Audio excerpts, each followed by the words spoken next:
And could I please call on Councilmember Gregory to say an invocation if y'all would like to join us and lead us in the Pledge of Allegiance. Let us just take a moment of silence.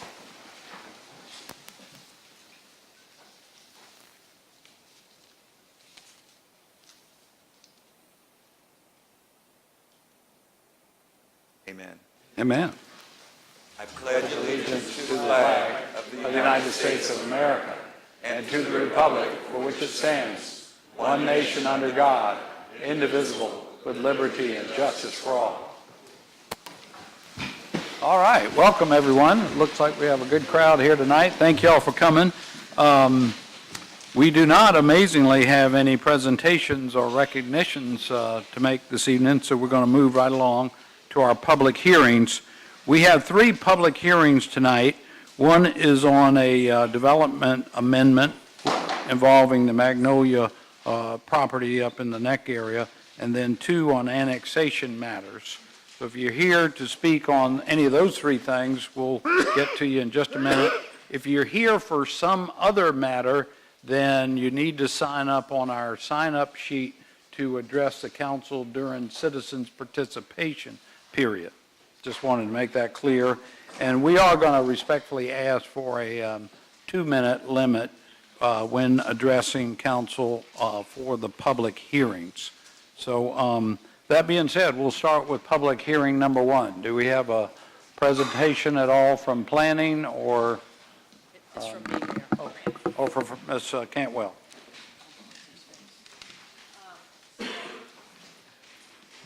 got 2 minutes. I'm going to be as brief and as concise as I possibly can. The first public hearing tonight is the approval of an amendment to the development agreement that pertains to the Magnolia property up in the Neck area of the city. For the benefit of the new members of council, there's approximately well, it's a little more than 200 acres that, 250 acres that are subject to a development agreement, but what we call the Magnolia property is privately owned. It's not owned by the churches, it's not owned by the cemeteries, but it's privately owned. And the request tonight is to, for council to hold a public hearing and to give, hopefully, a second reading to the amendment to the agreement. The amendment, basically what it does is that when the Magnolia agreement was initially signed, the contemplation of all parties at the time was that the properties would be under one ownership, Ashley River Investors. And there was a contingency in the agreement that said that Ashley River's investors had to acquire title to the property in order for the development and the agreement to proceed.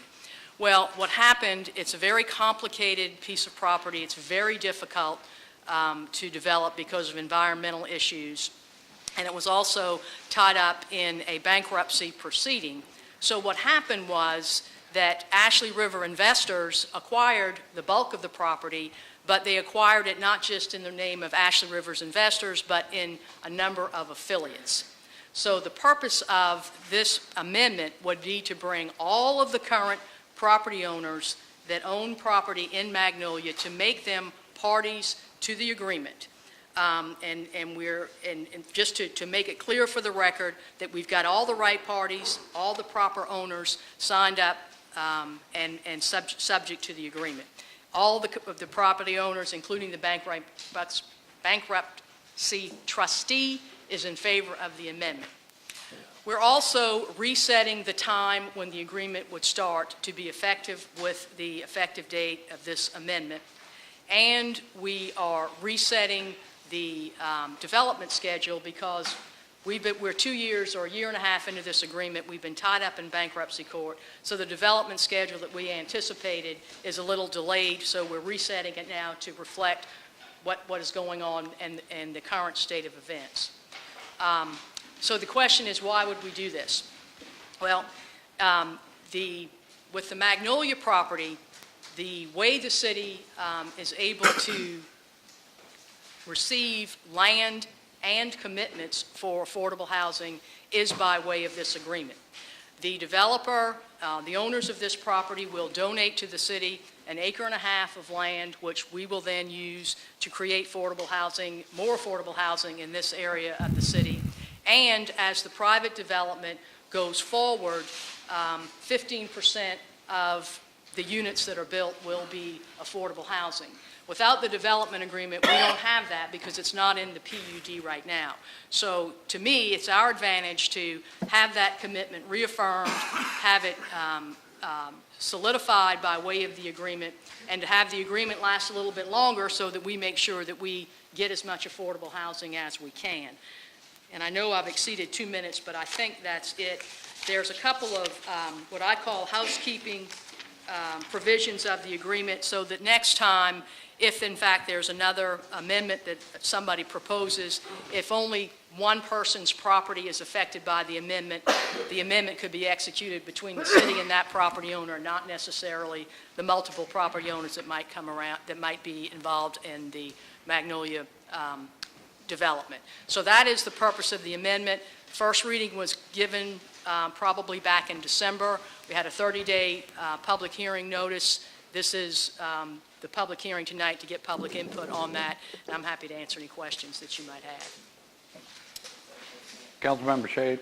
I just Public hearing. Yeah, I just need to put something on the record real quick, Mr. Mayor. I've done work for the Diocese of Charleston, the bishop, so I'm abstaining from any consideration regarding this matter. Okay. Sure. All right.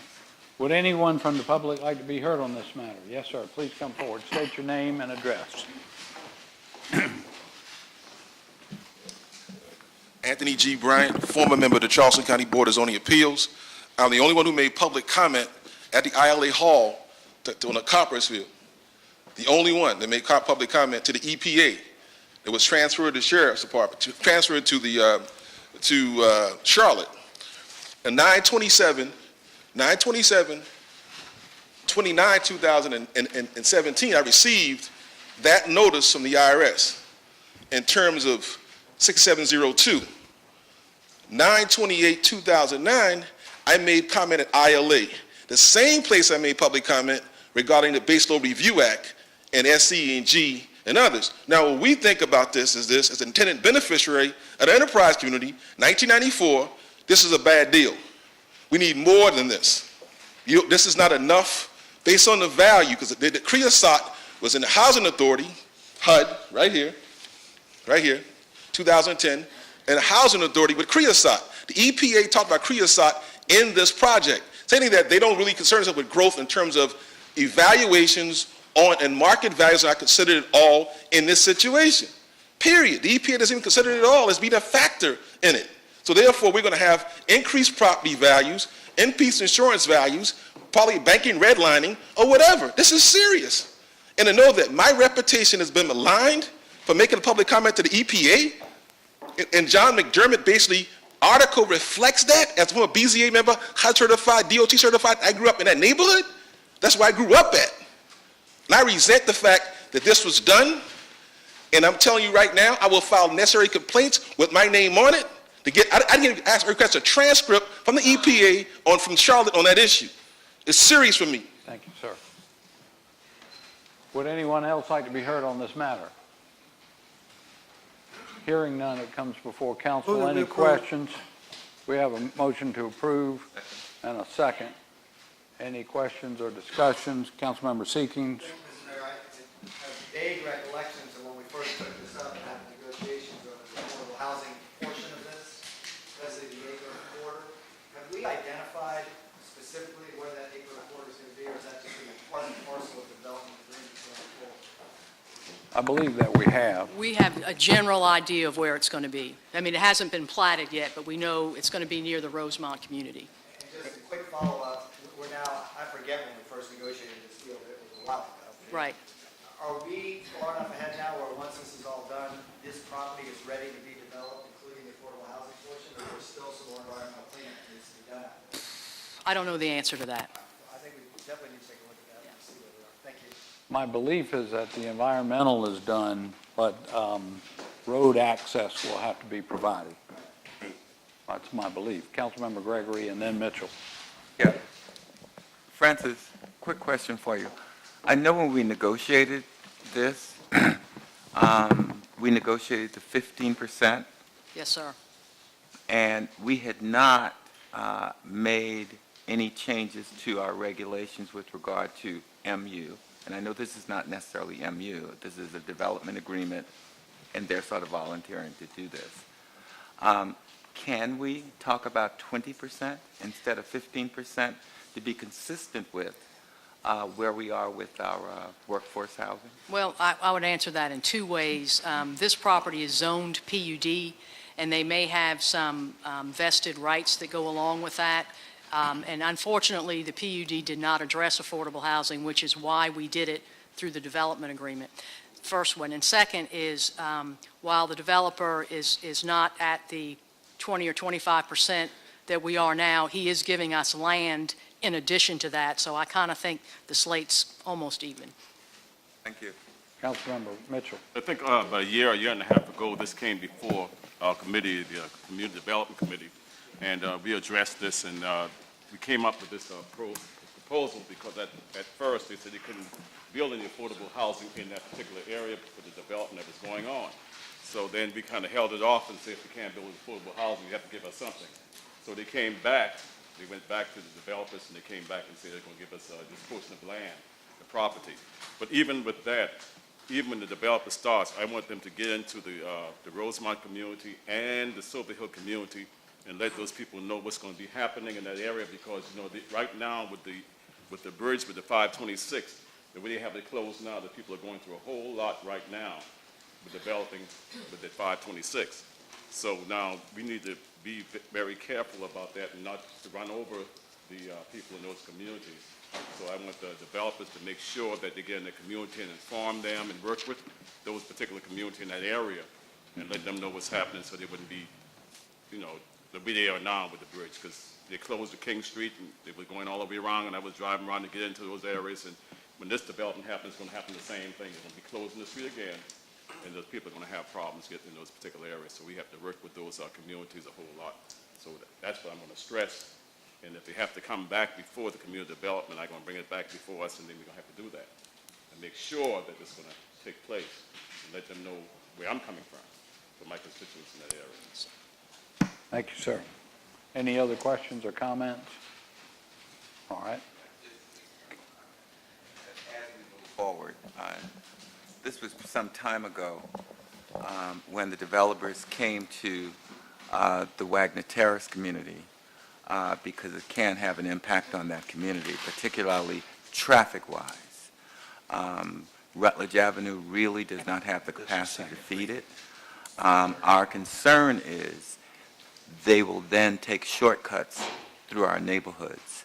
I just want that to be something that we're cognizant of, because the neighborhood is very, very adamant that this development does not have an adverse effect on our livability by becoming the cut-through to get to the development. I just wanted the record to reflect that. All right. Thank you very much. Any other comments or questions? Hearing none, we have a motion to give second reading to this ordinance. All in favor, please say aye. Aye. Any opposed? The ayes have it. Now for third reading and ratification. We have a motion. Did we get a second? Yes. Yes. Okay. All in favor, please say aye. Aye. Any opposed? The ayes have it. Just tell me next. All right. Next, we have a public hearing on, can we, Can I move to take 2 and 3 together for public hearing? 2 and 3 together for public hearing? All in favor, say aye. Aye. Okay, we're going to take 2 and 3 together. It's two different annexations, but they're both in the historic Highway 61 district. And so if anybody would like to come forward, or we want to have a little presentation first. Ms. Cantwell. Thank you, Mayor and Council. You might recall that I believe at our last meeting in December, we brought to City Council a petition that had been received, 2 petitions for annexation of properties in what I'm calling the Plantation District off of Highway 61 for annexation into the city. Each one of the petitions were under the 75% method, which means that If you receive a petition that is signed by 75% of the freeholders who own 75% of the assessed values of the properties included in the area, that this council has the authority to accept those petitions and to enact an ordinance bringing them into the city. Under the 75% rule, petition method, unlike the 100% method, we have to have a public hearing. And I'm going to go through some of the PowerPoint in a few minutes to discuss the annexations in more detail. But what tonight is a continuation of what we started in December when council accepted the petition and authorized us to go ahead and advertise for the public hearing, which we did. And so this is the public hearing on the annexations. The annexations are two, and I'm going to, where is, all right. This one is your next slide. Okay. Right here. That's right here. You ready? All right, so the first petition that we're going to discuss is the annexation of properties, which I'm calling on the east side of 61. I'm not sure the direction, but it's between at the Ashley River and the current city limits of the city.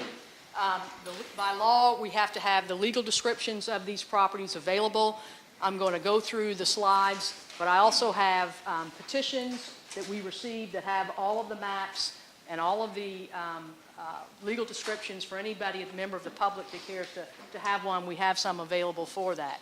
So this is the first tract identified by TMS numbers, parcel 1, parcel 2, parcel 3 is 06, and parcel 4 is 023.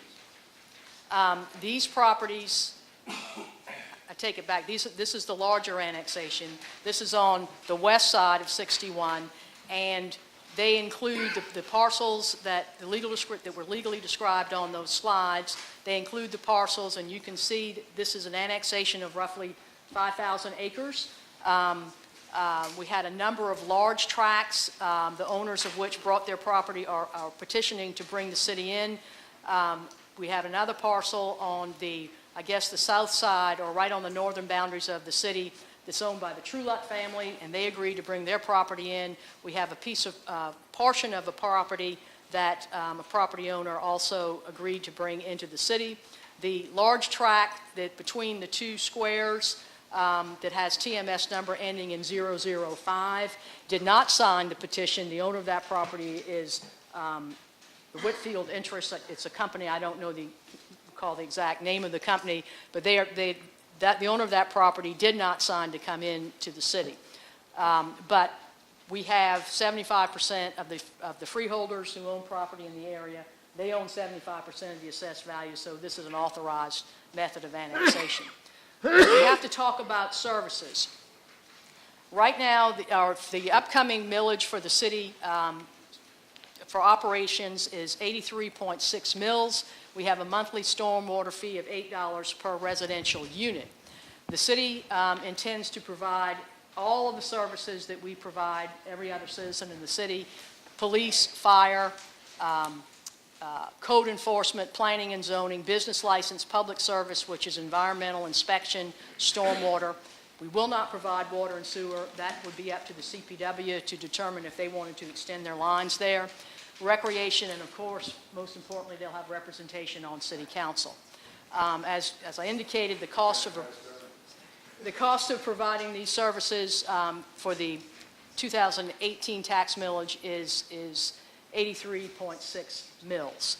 I will point out that these properties are not located in the St. Andrews Public Service District. You learn something every day. They are located in a special tax district called the West St. Andrews Fire District, which is a taxing district that was created by Charleston County to help with providing fire to this property. We will be talking to the county about taking over being the first responder, and of course we will work hand in hand with the St. Andrews Public Service District pursuant to a mutual aid agreement, if not automatic aid agreement that we have. Again, this is the notice that we ran. This notice ran, I'm trying to remember the exact date, but it was 30 days in advance of today. That was the notice that we ran after we brought the petitions to council back in December. This is the next annexation, which is the smaller annexation, and if you bear with me for a second. It includes smaller properties on the top, which I'm calling to the east of 61. And again, these are 4 properties involved in this annexation. 3 of the property owners signed to bring the properties into the city, to include 1 parcel owned in the name of a Millbrook LLC, but it's a friend of mine, Bruce Miller's property. He has not requested to come into annexation, but he is included in this petition. As with the other annexations, we are providing the legal descriptions for the public to view. If they want to read them, we have them, available with the clerk. This is a picture of. This is the Annexation Exhibit. You will see the annexation includes the properties that are cross-hatched prior to these properties coming into the city. A portion of them came in some time ago as part of a prior annexation effort that we don't need to get into right now. Yes? Can you just go back a second, please? Which one is the Miller tract? It's the one on the bottom. All right. That's a 30-acre tract. As with the property across the street, the millage to run for city operations on this property for this year is $83.6. The stormwater fee is $8. Has that been raised? That's the new rate? All right, so that is the preferred rate, that's correct. We will provide the same services to this property, fire, police. We'll work with the county on transferring the service with the fire, planning and zoning, code enforcement, business license, public services, to include environmental inspection, stormwater, etc., recreation, and city council representation. And that is the end of the proposal. What I might just add is that these properties are not densely populated at all. In fact, one I think is occupied maybe part-time. The larger annexation, there may be a house or 2 on one of the larger tracts. And across the street, up in the smaller annexation, I think that there might be 1 or 2 residents, or maybe 4 residents up there. Thank you so much. Would anyone like to be heard on this matter? Please come forward. If you would start, Mr. Duell. Thank you for being with us. 2 minutes, yes. Good evening, Mr. Mayor, members of Charleston City Council, fellow citizens, preservationists, and conservationists. My name is Charles Duell. I live at 21 East Battery. I'm here tonight as president of the Middleton Place Foundation, a nonprofit public trust that I established some 44 years ago, and that today owns the entire National Historic Landmark of Middleton Place. Here with me is Tracy Todd, standing back here, who is the Chief Operating Officer of the Middleton Place Foundation, excuse me, and the President-elect. As soon as he gets rid of me, he takes over. And we hope that you will vote to annex into the city the neighboring properties that are being presented tonight in order to protect Charleston's urban boundary and the rural countryside beyond. First settled in the 17th century, this has been called a cradle of civilization for this part of the world. It's part of greater historic Charleston, and at the same time, green space that complements the city. Over the past decades, we have been working to save the historic Ashley River Plantation District from excessive development intrusion. In the 1970s, Historic Charleston Foundation, led by the legendary Francis Edmonds, succeeded in halting a planned intersection between the then new I-526 and the Ashley River Road to protect the character of South Carolina's oldest road. And Francis was also instrumental in convincing Georgia Pacific to deed a 100-foot wide strip of land to the National Historic Landmark. In the 1990s, George McDaniel, who was then executive director of Drayton Hall, led the efforts to have Ashley River designated a South Carolina scenic river and the road a scenic highway. It's later become a national scenic byway. Mr. Duell, please finish up if you would. Please help to continue this monumental preservation conservation effort by moving forward with the proposed annexation. Thank you. Great. Thank you, sir. Yes, sir. Thank you, Mr. Mayor, members of council. My name is Jason Crowley, Director of Communities and Transportation for the Coastal Conservation League, 328 East Bay Street. I'm going to abridge my comments to be particularly short, but I want to encourage this approval for this annexation of more than 5,000 acres within the 24,000-acre Ashley River Historic District. The existing zoning here, as set forth by Charleston County, currently limits density to 1 unit per 8 acres, and the staff of the city of Charleston has been working to try and match that zoning as closely as possible to be able to ensure that not only the headwaters of the already strained Church Creek drainage basin are able to continue to be preserved and work towards the larger goal of addressing the drainage problems down creek from that from those headwaters, but also to ensure the conservation and preservation of this incredibly significant both ecological and cultural landscape. And so this is the most appropriate solution for this area right now, and we hope that you will vote to approve this annexation. Thank you very much. Thank you. Yes, sir. Mayor, members of council, my name is Tracy Todd. I'm a resident of Charleston, live at 9 Leicester Road in West Ashley. I also work at Middleton Place. Charles kindly introduced me quickly there. I remember the first time I rode down Ashley River Road, and I'll never forget it. I was a College of Charleston freshman, and I like to use cliches, but it was almost like stepping back in time. You know the history of this important area. It's linked to Lords Proprietors and members of the Continental Congress and signers of the Declaration of Independence. It's also linked to thousands of enslaved Africans. Black troops marched down Ashley River Road. Freedmen's communities were there. Black churches are still there and important congregations. And I would want to urge you to please move forward with this annexation. And just as a note, don't move forward just to annex it, but move forward with the idea of preservation in mind. It's so important that it be preserved for future generations. We want it to be there for my grandson to be able to drive down Ashley River Road and have that same feeling that I had back in 1987. Thank you very much for your service. Mr. Hasty. Good evening, Mayor and City Council. My name is Winslow Hasty, and I'm wearing two different hats this evening. One, I am the President and CEO of Historic Charleston Foundation, but I'm also represent the family that owns Magnolia Gardens, Magnolia Plantation, which is adjacent to where this land, the jump from North Charleston crossing over the Ashley River is just to the north of our property. And so we care very deeply about how this area grows and develops. Both my family does, but also Historic Charleston Foundation. As Mr. Duell indicated, the foundation's been working and advocating for the preservation of this nationally significant cultural landscape for decades.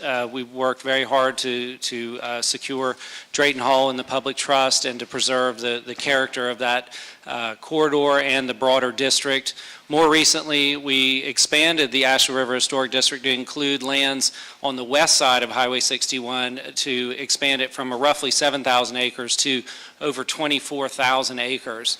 And the reason we wanted to do that was to shed light on the history and significance of this area on the west side of Highway 61. Everyone knows about the Showplace plantations on the river, but really the working part of these plantations, the bulk of these plantations where the rice was grown, where the slave communities lived, where ultimately phosphate was mined, where hunting clubs still operate and prosper today, Those areas are on the west side of the road, and they're incredibly important part of the entire district of this area. And this annexation is going to protect that because we are extremely concerned about the potential plans for annexation by the city of North Charleston. And while we never like to see people have their land annexed without their consent, I do think we need to think more broadly about what this annexation is attempting, or its intent, which is to protect the Ashley River Historic District. And so I strongly urge you to please support this annexation. Thank you very much. Thank you, sir. Mr. Gurley? I'm members of the City Council. I'm Robert Gurley. I'm with the Preservation Society of Charleston, and we just like to add our voice to others to urge you to pass and support this annexation for obvious reasons. We need to protect the urban growth boundary, the agreement between the city and the county. If City of North Charleston, and they're good folks, but if they jump us on this, then we're going to have the potential for inappropriate development, which is going to increase density, traffic, and all the flooding issues. And also what's at stake is the integrity, as others have mentioned, is this incredible boundary that protects this nationally important historic corridor and the plantations along the Ashley River. So we strongly urge you to support this annexation proposal. Thank you. Thank you, sir. Would anyone else like to be heard on this matter? Yes, sir. Mayor Tecklenburg and council members, my name is Ben Lenhart. I live at 37 Church Street. I'm also a member of the board of the Drayton Hall Preservation Trust, and I'm chairman of the Garden Conservancy in New York. I'm here to urge you to approve this annexation. It is in the best interest of Charleston and of all of its citizens. You've heard from distinguished non-for-profits just moments ago, and I would echo all of their comments. This is a very important green space that must be protected, and your actions will make that happen. The City Council has a long record of supporting preservation. I encourage you to do that again tonight. Thank you. Thank you very much. Yes, sir. Oh. Mr. Bryant? The question for me would be, under the comprehensive plan, in which I was on the board when they did the urban growth boundary line, what we need to think about in terms of saving taxpayers money in a lawsuit, that's my concern, in terms of trying to get North Charleston, Charleston County, and others, this DHEC and other groups to sit to the table to work this out. This is a very unique land use and very vitally important. But yet the property owner has rights too. On a 75% rule, he may not want to come into the city of Charleston. So then his property is tied up in a lawsuit. I think it's unfair to that property owner. The Bill of Rights protects minority voices and minority points of view. Being from a minority group, I clearly understand and appreciate equal protection and due process for folk. So we hope that this council could at least send another plea to Mayor Summey to sit to the table with Charleston County, Jennifer Miller, and others, to sit and try to figure out how we can do this without going to court and spending taxpayers' money.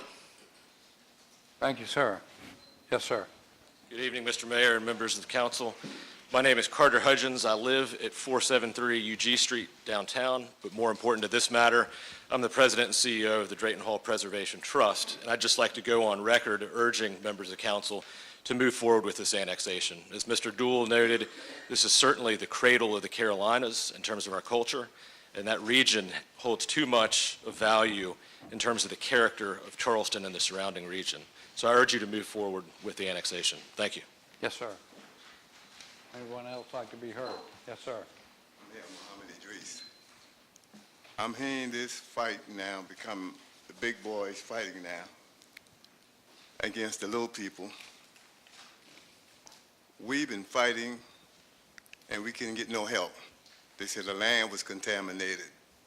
No one came to the poor people aid. They're pushing the poor people out of the peninsula. They moved the supermarket out of the neighborhood. And now they got a bar on Spring Street called the Crooked Crowd Bar, where they're going to put up a luxury development there for students. the crooked bar, what kind of people are we? Allowing this to happen in our neighborhood. Now we are trying to fight North Charleston where Mayor Tecklenburg is saying that he's following the ways of Summit. See, things will catch up with you. Thank you. Thank you, sir. Would anyone else like to be heard? Mr. Mayor, members of council, I'm Chuck Baker, 5 Exchange Street. I'm an attorney here speaking on behalf of Eleanor and Hayward Carter and Elizabeth Hanahan. They are trustees of 2 of the 3 tracts that have petitioned to be annexed. The 4th tract is owned by a limited liability company, which we understand is controlled by Mr. Miller, as Ms. Cantwell said, whom you will hear from in just a second. All 4 tracts are within the Ashley River Historic District, and all 4 are outside the urban growth boundary. As you've already heard, the whole area is highly sensitive from both a historical and environmental perspective. Ms. Hanahan's property that she's trustee of has a conservation easement, and the property on the other side of Ashley River Road, almost 3,000 acres of that is subject to a very restrictive conservation easement at the time. We believe the city of Charleston is best equipped to honor and protect the character of the Ashley River Historic District, and that annexation of all 4 tracts, including the tract that does not want to come in under the 75% rule, is necessary to honor and protect the character of the district. The Millers have stated publicly that it's their intention to operate a commercial event venue on their property with unlimited number of events per year. The property, when they bought it, was in Charleston County, which limited events on agricultural zone property to 25 per year. They investigated doing that, getting more events per year through a planned development. That didn't go anywhere. It's no secret that the city of North Charleston, as you already heard, is trying to annex his property.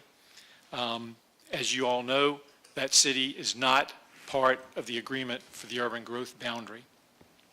It's true that Magnolia Plantation and Middleton Place are event venues, but there are 2 very significant differences between. May I make 2 more? Yeah, thank you for your indulgence. Yes, sir.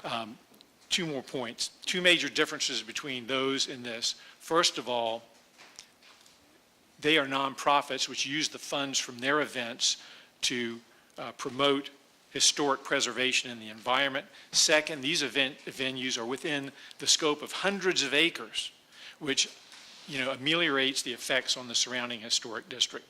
And for the same reason, we support the annexation of the lands across the road. Thank you very much, Mr. Mayor. Thank you very much. Would anyone else like to be heard? Yes, sir, Mr. Miller. Thank you, Mr. Mayor. Council members, so my name is Bruce Miller. What we hear before you today are 2 separate agenda items, and I want you to realize that. The first agenda item is number 2. It's 5,100 acres. Our agenda item is number 3. We're 70 acres. We're 1.5% of what's across the street. You can vote yes on issue number 2, agenda item number 2. You can vote no to agenda item number 3. Now, you've heard we're here today. The Carters signed a petition. They didn't call us. They didn't talk to us. We didn't know anything about it. Our goal since the beginning of buying the property almost a year ago is, as Mr. Baker said, to do an event venue in the middle of 17 other event venues. We do not want to develop it. We've met with the Ashley Historic Foundation, the district. They approved what we want to do. A nice entrance on Highway 61. Other than that, you won't see anything. That's what we want to do. We do not want to develop the property.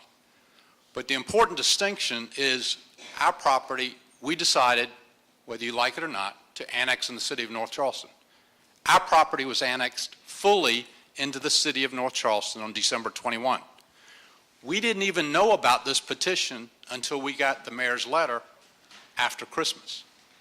We had been working with the city of North Charleston since May. They sent us emails, and we have communication back in November where we were going to be placed on the agenda. All of that occurred without our knowledge of any of this petition. We were not asked at all. Our little 30 acres generates $103 in tax revenues. So the option before the council is vote no to agenda number 3 and ask the Carters to resubmit. They can come back in a month, you can grant their petition. If you vote yes, it will force us to file a lawsuit against the city of Charleston.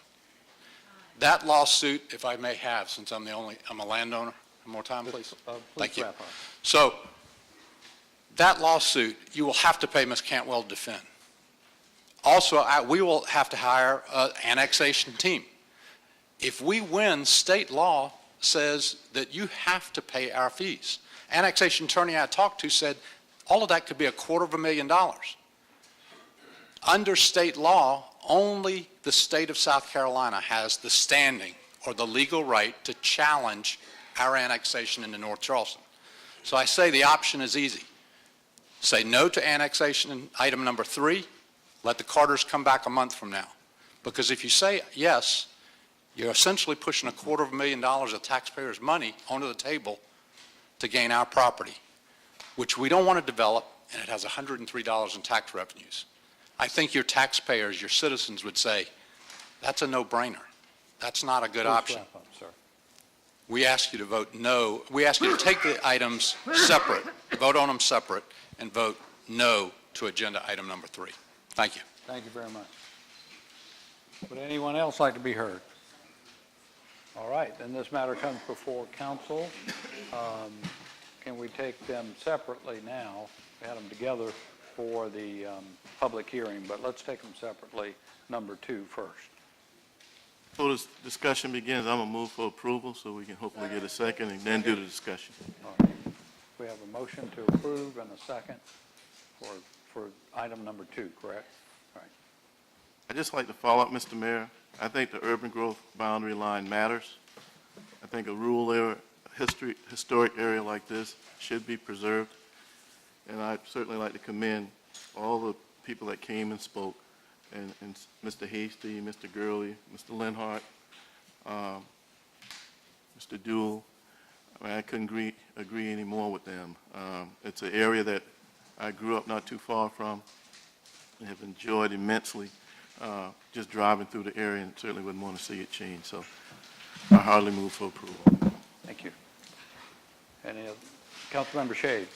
And Mayor, I also want to echo my support for this annexation plan. This is, I would classify this as being good government, and we'd be good stewards of this property. I appreciate all the comments that were made on this. It's just sad we didn't do this earlier, but here we are to do it now, and I would urge my council members to support this plan. Mr. Councilmember Jackson, and then Griffin. Thank you, Mayor. I do just want to speak for the record that I'm fully in support of this motion and this item on our agenda. I wanted to greet Mr. Duell as a longstanding supporter of the National Trust for Historic Preservation, where I was an employee many, many years ago. And I also appreciate that all the landowners have come out to give us their personal recount of why we should take this vote in favor of this annexation. Thank you. Mr. Griffin. I just want to say that I am also in favor of this annexation, and to continue on to your point, we have heard from everybody because we all got a letter on the desk from the Whitfield family as well, so we can take all that into account. You're going to speak later on tonight about what's our number one thing that we're focused on this year, and it's drainage and flooding. And for me, as a man who believes in the Constitution and and property rights, at the same time, I've got thousands of people that rely on me to make a decision that's going to protect their quality of life. And for me, I can't allow us to let North Charleston not play by the rules, and that they're not part of the urban boundary agreement, so they can go separate ways. And we just heard that they've been, even before, I mean, I'd like to ask Frances a question if she's still here. I'm interested, number one, is the annexation of the Miller and Whitfield properties completed in North Charleston? I believe they are. And do we know exactly, when was the Runnymede annexed in? December 21st. When was it? December 21st. September? The Runnymede? The Runnymede, I think, was earlier in the fall of November of 2017, and then after the Runnymede, I believe in late November or early December of 2017, North Charleston gave first reading to an ordinance for the Acre that the Whitfields had donated, which is across city boundaries, and then when that property was coming up for second reading, by that point in time, this council had received the three-quarter, 75% petitions, had accepted those petitions, and had authorized that the public hearing be advertised. I think my dates are correct that that happened on a Tuesday, and then that following Thursday, North Charleston consummated the Acre annexation, gave first reading to the Miller tract and maybe the Whitfield tract, and then a week after that, because it was 100% annexation, and they did not have to have the 30-day public hearing notice, they consummated the annexations, I think, before the first of the year. And the reason why I asked that is because we just heard Mr. Miller say that him and the North Charleston began talking in May. So they have been working on this for a while, even before they annexed Runnymede. So there's definitely a level of concern there of what their priorities are compared to ours. There's no reason why we can't vote yes for a first reading and then have more discussion moving forward. Thank you. All right. Any other discussion on number 2? Hearing none, all in favor of the motion, please say aye. Aye. Any opposed? The ayes have it. And on to number 3. Second. A motion to approval and a second. Any discussion? I do have one. Since the discussion of legal fees and all that came up, I mean, it would be a great suggestion to suggest to Mayor Summey that they not file a lawsuit. Well, that is a good suggestion. And I would like to add my echo to a few points that have been made this evening. And the most important one to me, as Mr. Griffin, is the impact of development on our stormwater management and drainage in the Church Creek Basin. Because what Mr. Horner discovered when he did his study was that the Church Creek Basin was actually a good bit bigger than what we had thought before, and in fact includes almost all of the 2,200 acre tract that Mr. Whitfield owns. And it's clear to me that since we honor, the city of Charleston honors the urban growth boundary, and the city of North Charleston has made it clear that they don't, the difference in density development of properties in the historic district of Highway 61 would be significantly different if it remains in the city of Charleston versus being in the city of North Charleston. And so if you look at the historic nature of the district, you've heard from the other owners in the region about the cultural and historic nature. And then also just think about the traffic. You've got Highway 61, which is a nationally designated scenic highway, those beautiful trees on either side. It's going to remain a 2-lane road forever and ever, and at least I hope so. And so it can't handle massive development out further 61 in that district. So in all due respect to Mr. Miller, I'd like to point out that I think it's appropriate to include him, because otherwise we could end up with a repeat of the Runnymede scenario, where if it didn't work at Runnymede, maybe it would work at Mr. Miller's property. And so I think it's important for us to include him.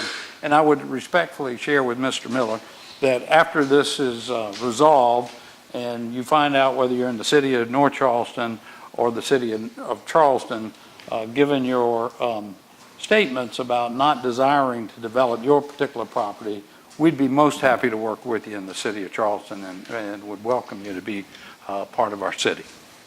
Mr. Moody. Yeah, Mr. Mayor, that was going to really be my question to either our planning department or Ms. Cantwell, was assuming that the city is successful in annexing all this property, and the bigger piece of tract, I'm all for that. I do have a concern a little bit about Mr. Miller's property. Would there be, and I'm not so concerned about Mr. Miller, it may be his heirs or who he may sell it to down the road. He's told us that, and I take him at his word. Would that be something, Ms. Cantwell, we could do if that became part of the city, that we could maybe grant some kind of a venue there, but if we took back some kind of an easement or whatever to cover that property as far as further development is concerned? And Is that is that something we could do? well, I meant to say this in my presentation. The intent, as far as the land uses for all of these properties, but including Mr. Miller's, is to keep them where they are in the county. So he would still be allowed to have the events, the special events that he now conducts. I think the difference is, in all honesty, is that the ordinance that the county has in place might limit the number per year, and I think that he's interested in doing more. But not one of the property owners who voluntarily came in has asked for anything more than what they have now in the county. And that's why we're working very hard to create something akin to the AG8 district so that everybody stays where they are. And so to answer your question, yes, he will be able to, that's the intent, if when we zone it, that he will be able to continue the events operations that he's doing now. Whether or not they would expand would depend on what you or a future council might do down the line. Well, that was really my question.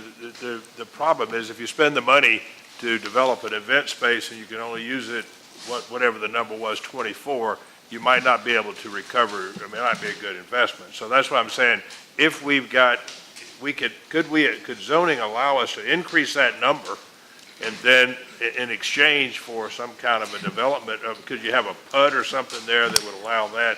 We can explore all sorts of zoning categories. We cannot condition our zoning on getting an easement.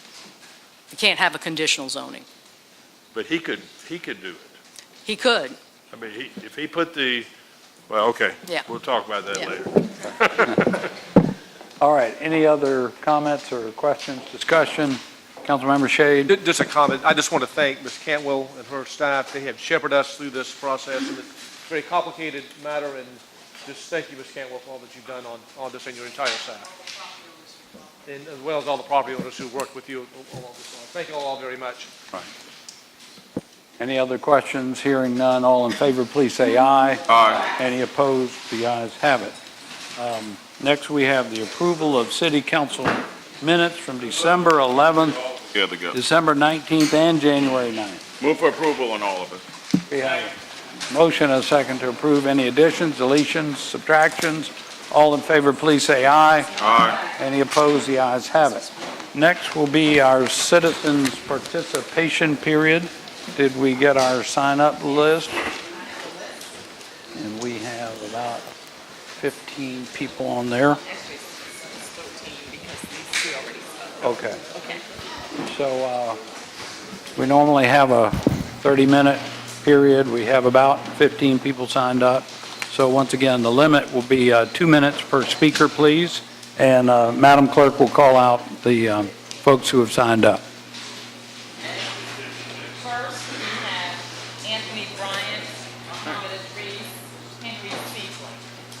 Mr. Bryant. This will be the last document you'll get from me, to Mr. Waring and to others, all the African Americans on council. I received this letter from the United States Department of Justice, the Executive for United States Attorneys, all U.S. attorneys in the country, certified of identity. And this is 2013 FOIA done. And that's all the documents from Keith Bustrand, CFO of Charleston County Board of Zoning Appeals. That's every funding program in the courts, all the funding programs in the courts. And I will be fighting that battle now as a real brother. Mark Hughes requesting $100 million for facilities, for equal protection and due process. We hope that the Black Caucus and everybody that's black understand clearly he's underfunded at a $54 million request. Get $100 million in these counties, in these court systems that does not provide the proper protection of your name, your Social Security number, your EIN number for your businesses. This is very serious for African Americans in general, particularly African American men like me. And I will fight this battle now if I got to do it on my own. This is unpopular for me to be here, but I am here. $100 million he's requesting. And he may not even get the money. Got a lot of people sitting up in prison, in jail. You say, I know. You say, I know, right? I know all of them, right? They all dropped out of school. I know all of them. Football scholarship, one of the best. You don't want to go there with me with this? I don't do stereotypes, brother. I don't know who's supporting you, black, or what they thinking. I don't support this. You're not going to take my name, send it to the EPA, DHEC, and other groups, even the governor, I heard, even probably Trump's administration. I will not have my name maligned like this ever. I will, this is from the executive right here. Just right here. I got it. I'm going across the street on my own, by myself, point blank. State of the city? State of the city is divided. It's divided. Thank you, sir.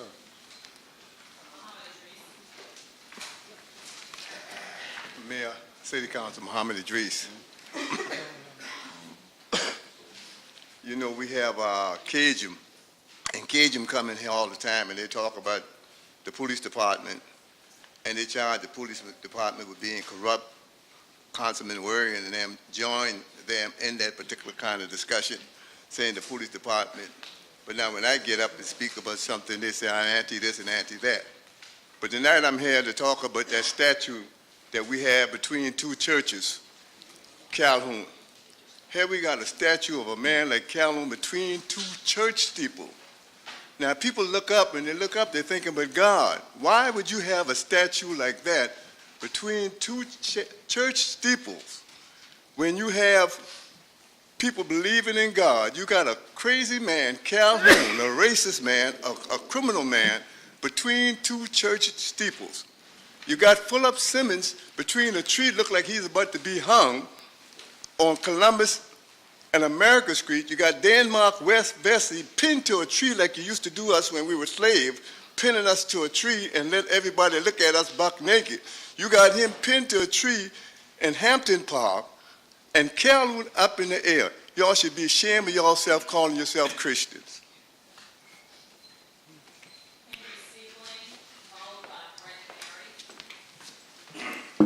Mr. Mayor, City Councilman, my name is Henry Siegling, and I'm a native-born Charlestonian, and I'm here to address John C. Calhoun. We Charlestonians are hale and hearty folk, strong and resilient. Over our history, we have come together and united over many causes and adversities. However, rewriting history is the wrong path and a most divisive one.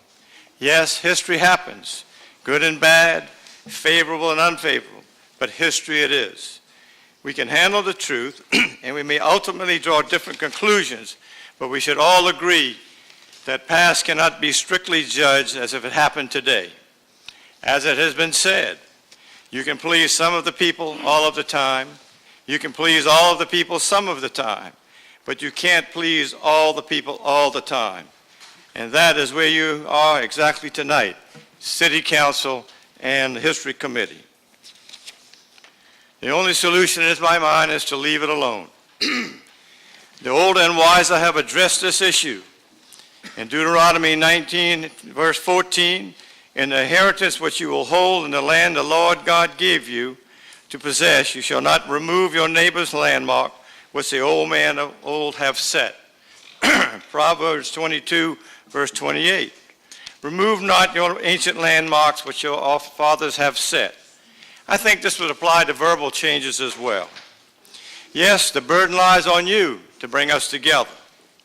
And surely there are other more pressing issues to which the city can direct its energies. Thank you.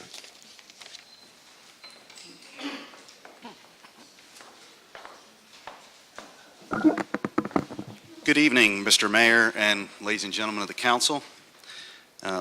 At the last meeting, I asked that the Calhoun plaque not be a pro-Calhoun statement nor an anti-Calhoun statement, but in a historical statement, just like all the other historical markers in the city. Specifically, I pointed out the inappropriateness of opinionated phrases such as, the statute remains standing today as a reminder that South Carolinians once viewed Calhoun as worthy of memorialization. This is an opinion and one which many Charlestonians and historians do not share. What may be appropriate for an op-ed page is not appropriate for a government-approved historical plaque. Unfortunately, a truly historical statement that is factual and reflective of John C. Calhoun's full body of work, both positive and negative, is extremely difficult to achieve in this politicized environment. Millions of tourists come to see historical Charleston, but I do not believe they will be eager to read political op-eds placed as new historical markers. Why are we going down this path? Are we really going to sow the seeds of division by continuing to argue over not only this plaque, but all the other plaques that are to be considered? How much time is going to be spent on this endeavor? I ask you to move on to the pressing business of the city, such as flooding, traffic congestion, and proper growth management. I ask you to vote no on this plaque and to vote no tonight and defer this no further. The mayor's charge included other ideas besides the plaques, which I believe will unite rather than divide this community. As a student of history, I am interested in all history. There are many stories to be told, many lessons to be learned, and inspiration ready to be discovered. And I ask the ladies and gentlemen that are here this evening that wish for a no vote on this plaque to rise and be recognized, including those people in the back of the room to come around the corner. Both sides. Thank you.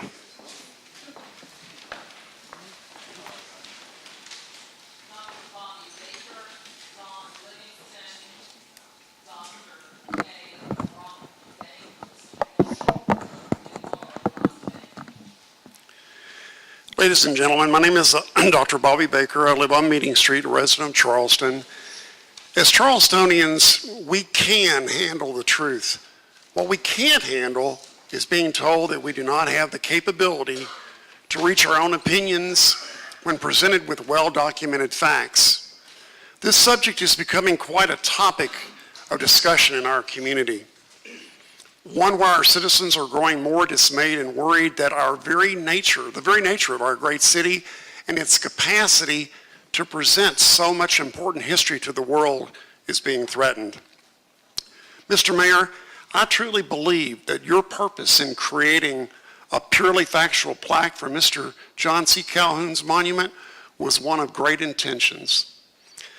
But it became obvious at the last council meeting that some of the presented language was clearly opinionated without factual basis. But even more concerning was the divisive debate that proceeded within the council. The fear of driving a wedge throughout our great community reared its ugly head at the last council meeting when the discussion became more and more divisive.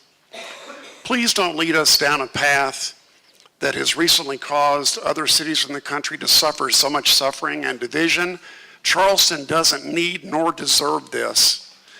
If we cannot stick to the true facts and only the true facts, then I respectfully submit to the City Council to vote to abolish the notion of the plaque altogether, and that we move on with much more pressing matters of our great city, matters that are not divisive, but of which concern all citizens alike. Thank you very much.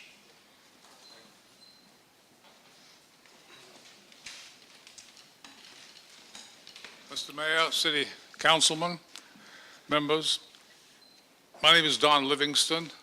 I've recently retired teaching philosophy at Emory University, 287 meeting. I'd like to speak against the plaque before the Calhoun Monument.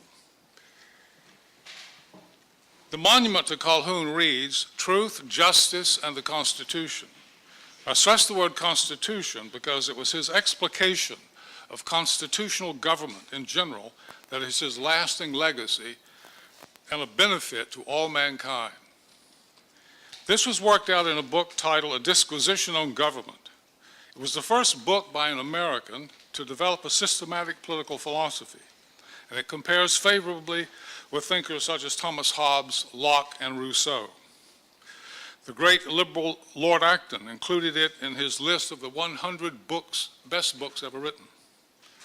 Calhoun's constitutional principles were incorporated into the Canadian Constitution in 1982 and has had an influence among European thinkers in wrestling with power relations in the European Union. His work in political economy laid the ground for what is known today as public choice theory. A Senate committee headed by John Kennedy selected Calhoun as one of the 5 greatest senators in American history.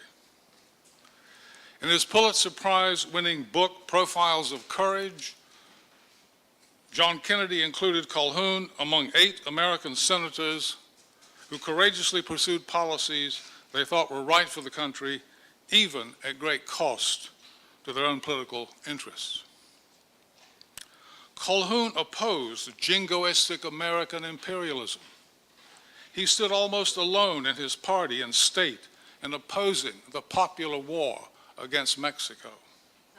He works assiduously and courageously to preserve the Union and to prevent civil war. Thank you,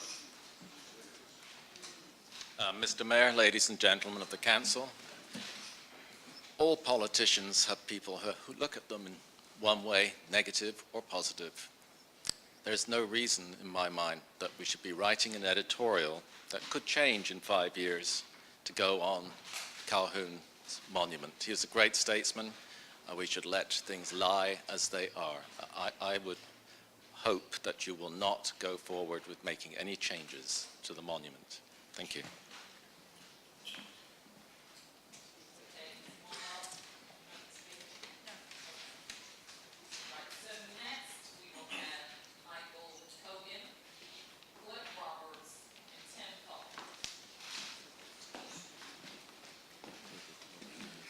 Mr. Mayor, members of the council. My name is Dr. Michael S. Kogan. I live at 1 King Street, and I'm a retired professor of philosophy. I ask you tonight to deal with the Calhoun State statue signage issue in a way that will unite Charlestonians rather than divide them.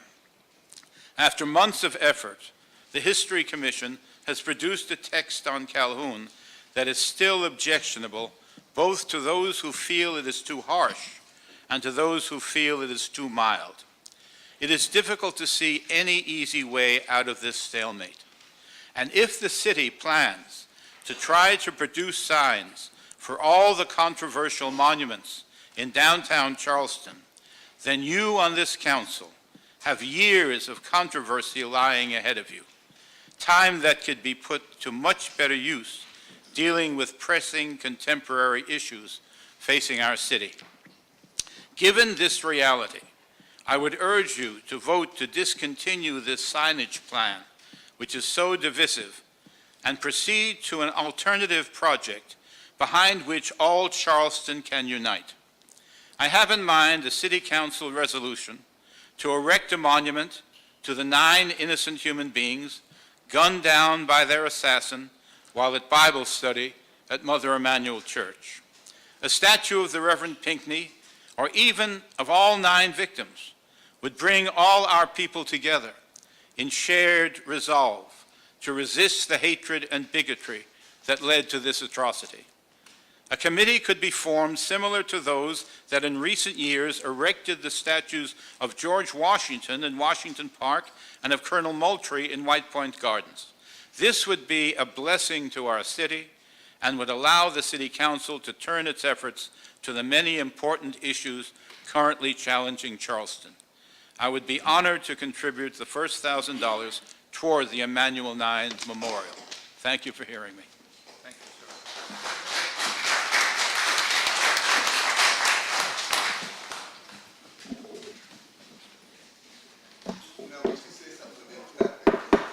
Yeah, please no outbursts in the chambers. Thank you. My name is Cliff Roberts, and I live in Charleston Village. I'm a recently retired teacher of American history. In my travels, as you might imagine, I've stopped to read thousands of historical markers. I revel in the fact that I live in a city that seems to have a historical marker every 100 feet. I salute the mayor and others in their efforts to add new signs that will spotlight unrepresented achievements in our African American community. I also speak in opposition to the present wording that is part political and part commentary on the Calhoun Monument. History changes. over generations, while historical markers tend to last through several generations. Calhoun's history is complex, but his importance continues to evolve even today. I point to the fact that as we sit here today trying to add some distance between us and the old statesman, in California, by contrast, John C. Calhoun's writings on nullification are must-read literature in their political science departments as their scholars are attempting to build a legal foundation for the acceptance of sanctuary cities. So my point is simply that putting our thoughts of the day on a historical marker is something that will be viewed with skepticism by this and future generations. Thank you. Thank you, sir.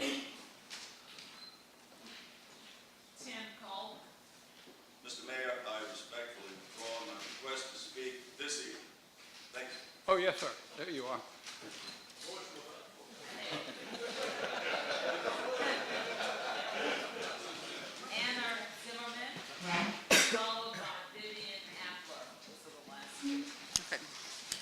Hello, my name is Anna Zimmerman. I am a former resident, is what I can say, of Shoreham Drive on James Island, and I'm here to bring attention to a Shoreham flooding situation that is currently, according to FEMA, violating FEMA guidelines. It's possibly illegal and it is unacceptable. It is very dire. This situation has created a severe health risk due to mold in our houses, putting several children, 5 sets of grandparents, 2 veterans, 2 teachers, and a single mom's health at risk.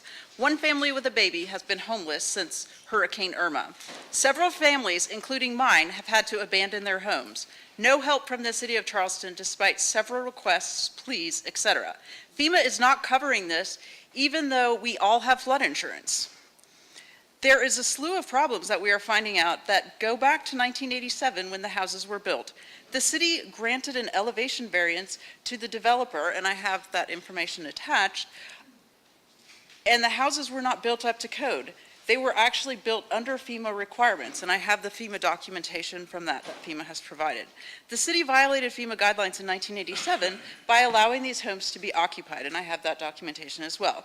None of us knew anything about this when we purchased our homes. I was in high school during that time. In Charleston, it is wrong to assume that when you buy a house, it is built to code.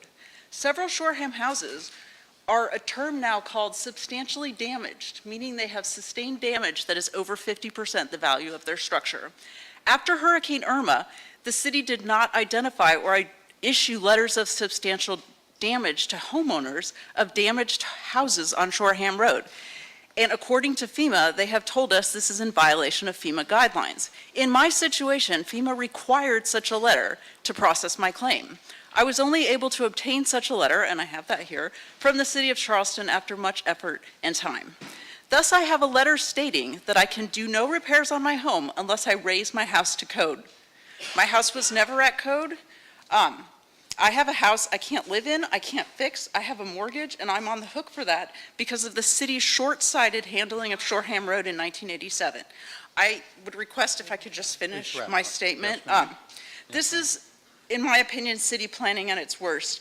It is directly and unequivocally the fault of the city of Charleston. How is the city going to rectify this? We live in mold. Several neighbors, including veterans, senior citizens, teachers, and single mothers, are maxing out credit cards, are going into foreclosure situations, and our FEMA claims are being denied. Those are the financial costs. The emotional costs, I could go on for days. You have no idea. This nightmare the city created for its residents, in closing, it is unacceptable. It is getting worse every single day. Somewhere, somehow, someone needs to stop the bleeding. I am here today to ask the city to do the right thing and rectify a situation that it created. Thank you. Thank you, ma'am.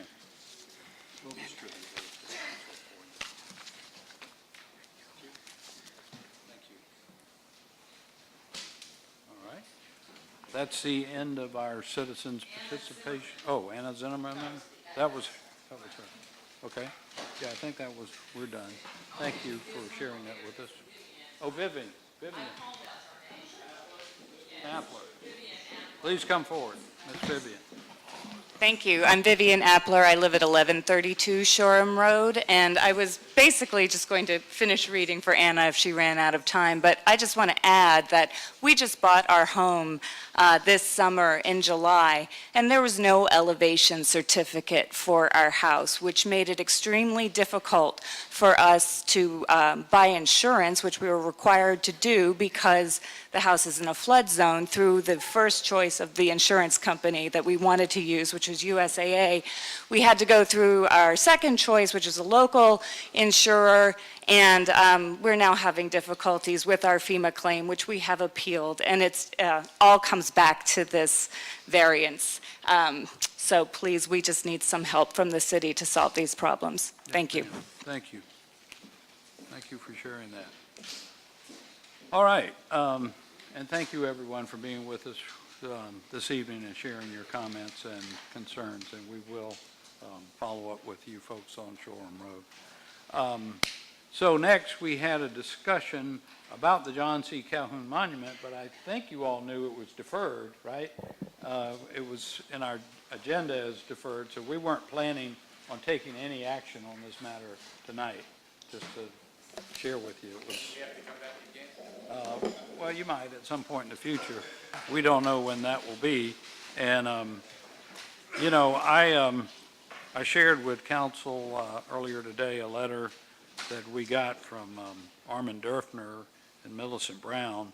They suggested that we defer it for some time and allow some, you know, more community and public forums to occur about this matter. And I appreciate the comments. I mean, the intentions, I assure you, were good intentions for us to tell the full story of our city's history and our country's history, for that matter. And part of that will evolve in all the other things we do. I shared at the last meeting many other memorials and efforts that we have to tell further parts of Charleston's history and heritage. And then you may have seen, council, a letter to the editor the other day by Bratton Riley, who suggested, you know, just put the words of Mr. Calhoun out there, you know. And I know folks can go to the library and, you know, do the research, but maybe we could just make it a little easier for them without any, you know, politicizing or commentary, but just the words of Mr. Calhoun himself sometimes speak for themselves. So, but the goal was to get a full story of what he did say and what he stood for, and I'd like to think that was good. I would also comment, and I particularly noted, Councilmember Mitchell, your comments here at our last meeting, and as were reported in the newspaper the following day, and I had the sense that some of our citizens, you know, might not fully understand and be aware of how you feel about the statue and what your life experience has been like regarding John C. Calhoun and what he stood for. And so I viewed that as a positive thing, and I know y'all are looking at this as a very divisive topic, but I'd like to think that it's healthy for us to each hear what our feelings are about this important matter in our community. The way the majority of you who have come tonight feel, but also our African-American brothers and sisters in our community and on council. You know, maybe you didn't really feel or understand their longtime feelings about Mr. Calhoun and walking down Calhoun Street and seeing that statue up there. So I don't have a specific plan going forward, council. We deferred the matter, so there would be no action on it tonight. And, you know, we got some suggestions to defer it for an extended period of time. And, you know, maybe we'll come back to it in a while. But I seek the pleasure of council. Councilmember Waring and then Mitchell. And you're right, it's not on the agenda today, but I saw the letter that you sent, and thank you for sending it. And as a matter of fact, thanks for bringing this up, because our communities wouldn't be speaking today had you not brought the subject up. But I thought it'd be a good idea if you or the clerk could read the letter, maybe for some who maybe didn't have a chance to see it, because I thought it was actually a pretty good letter and had some pretty good thought processes in there. So I was asking if that could be read. consider that. I have. Councilmember Mitchell? Mayor, I'm very adamant on certain things, and like I said at the last council meeting, that majority of everyone sitting here in this chamber, even my colleagues, did not went through what I went through even in the civil rights era. I think Mr. Lewis Waring Sr., who was sitting there, he was out there, and Councilman Waring, Keith Waring, brother and sister, and Keith was out there, but he was a little boy, so he wasn't along with us. And he even handled the various abuse, but we were for civil rights, and civil rights is for everyone. And like I said, the statue is there. I don't need something as a monument for me to see to understand what people went through. And I talk about people in general, not just African American, even some whites, even the females, the women females went through during that time under Mr. Calhoun. So my take on it is a totally different. I heard all this history, talking history. History is there. Yeah, history is there. But I don't need history, something to show me what happened. Standing up there to remind me, if you may, what happened. It can be placed in a place where history, that people who wants to go and see it, they can go and see it. Placed in a museum. Doesn't matter to me in that sense. But I always look at myself, I'm a strictly believer in God. Doesn't matter what whoever else believe in, but that's my belief in. And the person that sits high and look low to me is God, not Mr. Calhoun. So I never pay that much attention really to the statue actually, because I'm not going to hold my head up and look there and I get dizzy and fall down. So my thing is on the statue. I got arrested right there in front of that statue 4 times. And demonstrating during that time, and I was 14 years old. And we were doing it for civil rights for everybody, to make sure that everyone was in the same playing field, which it was not. The city of Charleston, what everybody is right now coming to, this is not the way the city of Charleston was. Not for us. We couldn't sit in a restaurant, we had to go to the back of everything to buy any goods. We couldn't go in the restroom. We couldn't even go to Fort Sumter and drink the water out the fountain. I could not do it. I was there. So it's a lot different for me because I was there and I was out there. So you can't understand what we went through during that time. And I can see it when I go and read the history about Mr. Calhoun. I read the history about Mr. Calhoun. I don't know if a lot of you all read everything about him. Sure, he might have been the vice president, he might have been a statesman, but all the others, he was one of them that did not want to abolish slavery. That's in the history. Even with females, he was against them too, in certain aspects. So if you're going to read history, you're going to tell history, tell all the whole history, and be taking those points from here. And my history taught me. I finished New York University. That's where I went. So I had history too. So I know a lot about this, but I came back home, my time, and I was a teenager, young boy getting locked up 25 times right here in the city of Charleston, making things better for everyone. So we can not have this division, if you may. So it's a little different with me. So the wording, and I told Mr. Mayor, and I applaud him what he was trying to do, but I know he wasn't going to work because you're not going to appease both sides anyway. I don't care what kind of wording you put on. Because when you come to us, we can look at it differently. You go to other people who want to stay that way, it's going to be different. So I would have said, leave it alone at the time. To get more information and let people come and speak about it. And maybe by consensus, we might come together on something to deal with it. But right now, I don't see it. So I would say we have to defer it, and we have to come together and get people to come to talk about it. Maybe we can come together on some aspect on it. So no action is required, of course, because it was deferred as a part of our agenda. And I'll read a portion of the memo. It says, this memo acknowledges time, energy, and emotions you and the History Commission have expended in seeking resolution to the John C. Calhoun statue controversy. They can't hear me. Okay. Is that better? That's much better. because centuries-old issues are difficult to fully evaluate, the following suggestion is offered to adopt a meaningful strategy for addressing historical race-related problems that burden decision-makers like you, who must respect deep-seated stances and varied opposing philosophies. It is offered on the premise that citizens need opportunities for structured engagement about emotionally charged concerns to better understand other points of view and ultimately reach consensus. So they recommend a vote to defer, actually for a period of 1 year, to create a city-sponsored and monitored action initiative for public study and expression of what the statute means to multiple citizens, business, and groups, and to utilize such public forums as opportunities for learning ways to inspire different but necessary ways of thinking in the 21st century. Deferring would not mean forgetting, rather it would mean working consciously as other cities have to expand a community's capacity for problem solving. So that said, for right now, we're going to continue to defer this matter, and we have to get ready for the 7 o'clock State of the City address. Sir? So it's not a motion to adjourn. We're going to recess for about 10 minutes while they set up. Then I'm going to do the State of the City, and then we'll continue our meeting to conduct the rest of our business, which won't take an awful long time, but we've got to do it. So we're going to recess.